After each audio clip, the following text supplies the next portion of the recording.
चला सर्व यूट्यूबच्या ताईंना नमस्कार। आज मुलगी आणि सुनबाईने मिळून बनवल्या आहेत इडल्या। तर चला तुम्हाला सर्व काही रेसिपी सांगणार आहे। तर तयारच पीठ आणलेलं आहे इथं। तर बघा अशा प्रकारे ना खाली 4 भांडं लावून घेतलेली आणि वरचं एक भांडं खाली वाटाणे टाकून मस्तपैकी अशा इडल्या मी इथं म्हणजे सुनबाईने आणि मुलगीने लावलेल्या आहेत। तर दोघं मिळून या करताय इडल्या। तर बघा अशा प्रकारे मस्तपैकी इथं 4 भांडं लावून दिलेली त्यांनी, वरून असं झाकण झाकून दिलेलं आहे आणि वर काहीतरी आपल्याला वजन ठेवायचं आहे। म्हणजे असं वजन ठेवलं की इडल्या फक्त 15 मिनटं राहू द्यायचं आहे आपल्याला इथं हे। आणि 15 मिनटामध्ये बघूया आपण आता झाल्या की नाही इडल्या। आणि 15 मिनटामध्ये परफेक्ट इडल्या आपल्या इथं होऊन गेलेल्या आहेत आणि होऊनच जातात त्या। घड्याळीचा टाईम लावून घ्यायचा, 15 मिनटं परफेक्ट इडल्या आपल्या तयार झालेल्या आहे इथं। तर बघा आता इडल्या आपण आहे ना थोड्याशा गार झाल्यावर काढून बघू। तर हे बघा गरम गरम राहिला ना तर अशा निघतात आणि थोड्या गार झाल्या का पूर्ण अजून जास्त पटकन निघतात। अशा एका टोपलीमध्ये सर्व काही इडल्या असं काढून काढून ठेवून दिलेल्या आहेत। तर चला सर्व यूट्यूबच्या ताई कशा आहेत, बरेच असणार, बरेच राहा।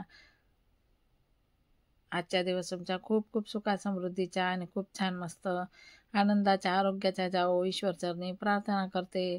आणि आता 4 भांड्यांमधल्या इडल्या बघा पटकन अशा काढून सर्व काही टोपलींमध्ये भरून दिलेलं आहे। अजून एक भांडं काढायचं बाकी। तर अशा प्रकारे घरी झंझट न करता पीठ तयारच घेऊन आल्या त्या आणि तयार पिठाच्याच मग या मस्तपैकी अशा इडल्या बनवल्या बघा, तुम्ही बघू शकता। खूप छान आणि मस्तपैकी हे बघा हाताने दाबल्या तरी सुद्धा दाबल्या जात नाही, असा मऊसूत आणि मस्त काय अशा या इडल्या आपण इथं बनवलेल्या आहे बघा। पूर्ण एक इडली सुद्धा दाबून दाखवते तुम्हाला। हे बघा वाटाणे टाकून तर खूपच छान टेस्ट। आणि तुम्हाला जर वाटलं तर तुम्ही हिरवी मिरची आणि अद्रक वाटून सुद्धा टाकू शकता, त्याची पण खूप छान चव येते। तर अशा प्रकारे तुम्हाला आता असं कापून सुद्धा दाखवते बघा, या असं कापून सुद्धा बाकीच्या इडल्या आहे ना असं कापून घेणार आहे मी। तर बघा तुम्हाला जर पाहिजे असतील तर अशाही तुम्ही खाऊ शकता। हे बघा अशा सुद्धा तुम्ही खाऊ शकता आणि जर तुम्हाला खूप छान लागतात अशा पण चटणी सोबत। आणि बघा नाहीतर मी अशा कापून घेतलेल्या आहे, आता यांना फ्राय करायचे आहे। तर बघा आधी हा एक पॅन ठेवलेला आहे इथं, आता गॅस पेटवून घ्यायचा आहे। त्याच्यामध्ये आपल्याला इथं तूप टाकायचं आहे, तुम्हाला जे आवडेल ते। तुम्हाला जर तूप आवडत असेल तूपसुद्धा टाकू शकता, तेल आवडत असेल तर तेलसुद्धा टाकू शकता, तुमच्या आवडीनुसार आहे। तर आम्हाला तर दोघंही आवडतं म्हणून दोघंही मिक्स करून टाकलेलं आहे, खूप छान राहतं। तर बघा आता तापू द्यायचं याला, पूर्णपणे तापलं की पहिले आपल्याला घ्यायचा आहे कढीपत्ता, त्यानंतर तीळ घ्यायची पांढरी, त्यानंतर गावरानी तीळ आहे ही, त्यानंतर थोडं जिरं घ्यायचं आहे। बघा आपण बघू आता तापलं की नाही, तापलं गेलेले। तर आपल्याला आधी तर कढीपत्ता टाकायचा आहे, त्यानंतर जिरं टाकायचं आहे, त्यानंतर आपल्याला इथं टाकायची तीळ। तर अशा प्रकारे आता आपल्याला या इडल्या पटकन टाकून द्यायच्या आहे गॅस बंद करून। इडल्या आपल्याला तुकडे करून असं मस्तपैकी फ्राय करून घ्यायचे आहे, अशा सुद्धा छान लागतात। आणि अशा फ्राय केलेल्या इडल्या तर एकच नंबर लागतात, तुम्ही एकदा नक्की ट्राय करून बघा। तर अशा प्रकारे 2 प्रकारच्या इडल्या तुम्हाला इथं करून दाखवलेल्या आहे। तर चला व्हिडिओ कसा वाटला तुम्हाला, लाईक कमेंट शेअर नक्की करा।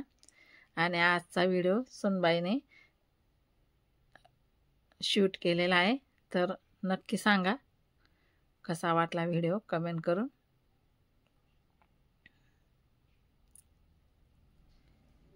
बघा तुम्ही असंही खाऊ शकता।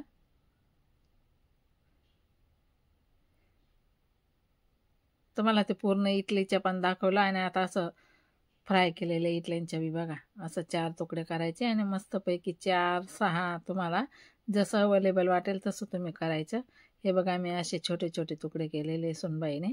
तर अशा प्रकारे मस्तपैकी असं सुद्धा तुम्ही खाऊ शकता आणि लहान मुलांना असं खूप छान आवडतं म्हणून त्यांच्यासाठी तुम्ही असं सुद्धा करू शकता। हे बघा असं खूप छान एकच नंबर झाले आपले। तर चला ताईंनो आज पुरता आता हा एवढाच व्हिडिओ, भेटू पुन्हा पुढच्या व्हिडिओमध्ये। तोपर्यंत सर्व ताईंना बाय बाय। व्हिडिओ पूर्ण बघा, स्किप न करता।